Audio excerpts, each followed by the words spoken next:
What is going on, guys? It is your boy Paradox, and today, guys, I'm going to be showing you the best settings to run on Call of Duty World War II to improve your game, improve your aim, and everything. And also, your aim, how to improve just in general. These settings will help you out a lot for Call of Duty World War II. They've helped me since the beginning. I became a lot better.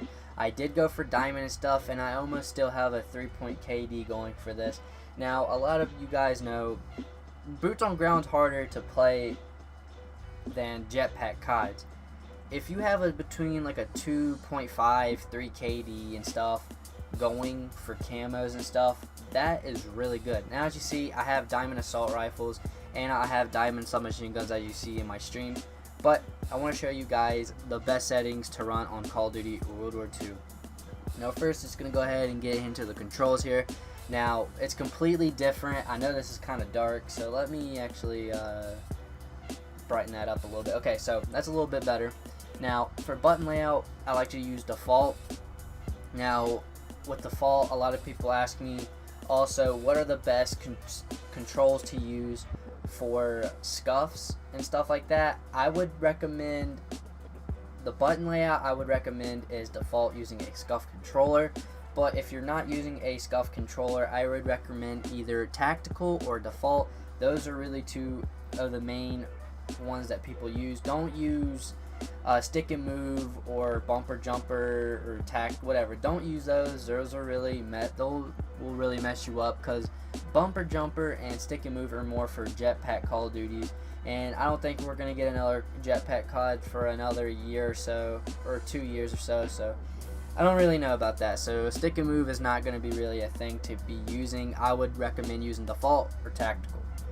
Now, flip L1 or R1 or L2 or R2. That's up to you guys. With me, I have to use the bottom triggers because of my hands. My hands are big, and I have to it just feels weird if I use the top button. So I have to use the bottom triggers for controllers, just because how big my hands are. It just depends if you like L1 and R1. I know a lot of people with small hands would probably like to use the top ones because they're they're more sensitive, so you can barely touch them and they'll shoot. So you could be the first person to shoot in every gunfight if you didn't know. But I have to use the bottom triggers just because how big my hands are. It's funny. Now the next thing is stick layout. Don't mess with this. Use default. Don't touch none of that. Look inversion is disabled. You don't want to do that. So if you enable it, I'm looking down, puts my thing up in the air. If I look up, I look down. Just don't use that. It's honestly the worst thing to do. So don't do that. So disable that. Have that always disabled. Now for my sensitivities for vertical and horizontal, I do have 1111. Now we're almost at the.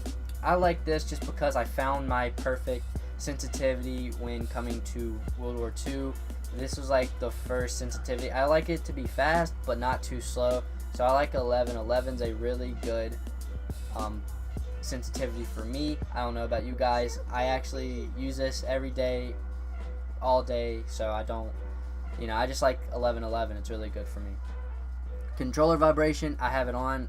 In my opinion, I feel like it helps me just play better with vibration. Aim assist, rotation, I'm not sure what those on. Just enable those. Auto weapon switch, I like to have that on just in case I'm not really looking at my weapons, or if I'm playing in hardcore. So if I know if I'm running out of ammo or something, it'll switch to my pistol automatically, so I know I'm out of ammo. And then auto mantle, have that disabled. Auto mantle will kill you so many times, just trust me. Hustle sprint reload, keep that off. I keep that off for a lot of reasons. It's just gonna save you, and yeah, you gotta have just keep that disabled. Now for graphics, I just have them all the way up right now so you can see the screen a little bit better. But for safe area, you want to have this in all the way and as closest to the center as possible, so more of the actions more center of your screen or monitor, or your TV screen or monitor. If you have it more out and zoomed in, everything's gonna be further out. So if you have these in as close as they can, closer to the middle as they can, keep that because it's gonna help you more. Next will be mini-map rotation. Keep that on because the mini-maps are weird this year. They are weird. and I would keep that enabled, so don't disable it because it'll mess you up. Motion blur, keep that disabled due to just help you look around, because it leaves just like some fuzzy stuff around you. Alright, so audio, I have my game volume all the way up almost. My music's disabled, my announcer's disabled, and battle chatter. Now battle chatter is really important to use. You can use this in pubs, you can use it in GBs and everything. Now what this does is a player, their player they're playing as, like say if you're an infantry soldier or whatever, they will actually, the people you're playing as will actually call out to other soldiers where they're at. So say if you're on USS Texas, you're at the in the back near the guns, or the AA guns or the cannons, they'll say back at the cannon, so you're gonna know where to where they know they're at. Now hit back, the hit feedback, this is, I don't really know what this is. I think that's just for like if you hit somebody, you actually know if you hit someone. And subtitles, I keep that off. I don't really know if that is on for multiplayer. I think that's just only for campaign. But that is really it, guys. Just those are the real settings I like to use, and they really help you out. What does this guy get out of his epic bribe? Oh, he got the root 2. Good stuff, bro. But we're gonna have to hit you. Bang.